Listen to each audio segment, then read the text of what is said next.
Good morning, everyone. Today's story is called One World, and it's by Michael Foreman. One world. One sky, one sun, one moon, one world. A little girl stood still at the edge of the world and looked up at the sun. She watched it go down at the end of the day. That night, she watched the moon rise and the stars come out.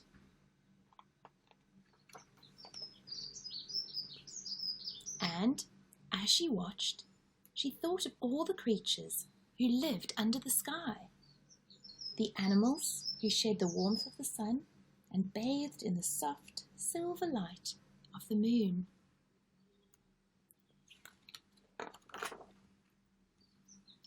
The next day, the little girl and her brother stood at the edge of a pool by the sea.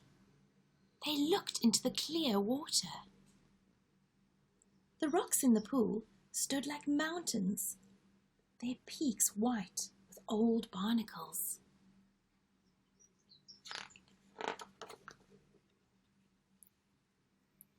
Each time a wave washed through a gap in the rocks. Dark forests of weeds waved as though they were trees in the wind.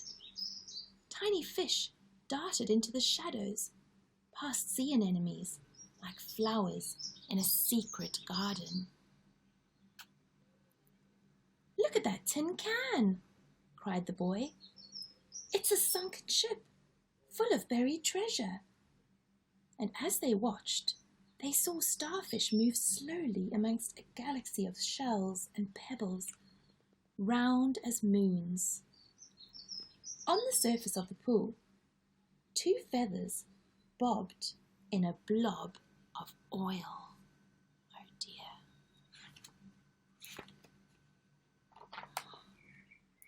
The little girl dipped her bucket into the pool and half filled it with water. She dropped a little sand into the bucket and watched it drift down to the bottom. Her brother found stones covered in seaweed and put them in the bucket. Together the children watched the leaves swaying in the water.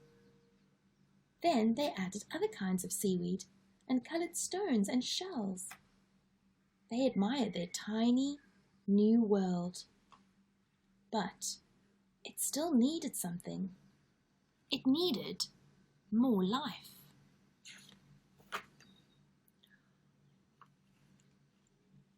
So the boy chased a shrimp with his net. He imagined the shrimp was a whale.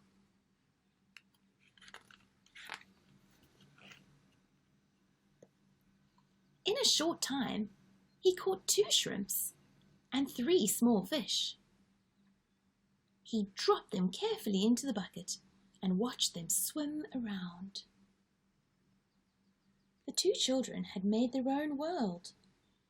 It was a new world with its own forests, its own life. Isn't it beautiful? Together they held their world in their hands. All the long afternoon, they tended their tiny world. They added more seaweed, shells, and 3 more fish. But the more they added to their world, the more they took from the real world. The only things now floating in the pool were the feathers and the blob of oil. The oil had now spread across the surface and formed a rainbow over the upturned sky of the pool. But as it spread, the pool began to turn cloudy, and the constellations of shells and starfish disappeared, just as the moon and stars are hidden when the forests of the world are burned.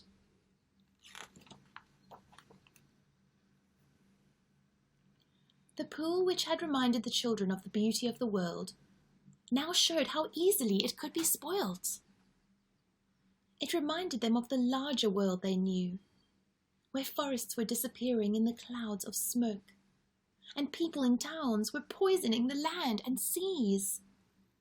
A world where creatures, even in far-off snows and the deepest oceans, were not safe.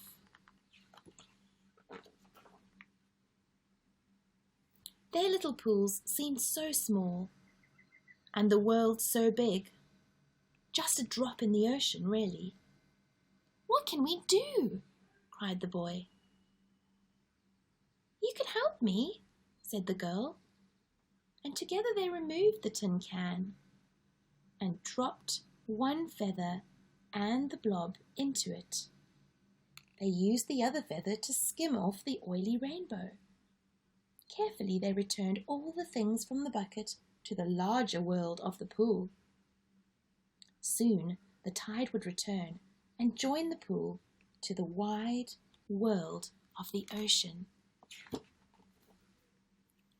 The children left the beach as the day cooled and the sun sank into the sea. Their bucket held only the tin, the oil, and the feathers. They wondered what the evening tide would bring. In the morning, they would check all the pools. "We can ask the other children to help," said the girl. Look, in the distance there you can see a factory. Maybe that's where the oil came from. That night, the children watched the moon and the stars. They thought about all the other children who lived under the sky, who needed the warmth of the sun and the soft silver light of the moon. They all lived on one world, and that world too they held in their hands. Our children, this story teaches us a very important lesson about looking after our world. It's all of our responsibilities to make sure that we pick up litter and we look after our beautiful world. Have a great day.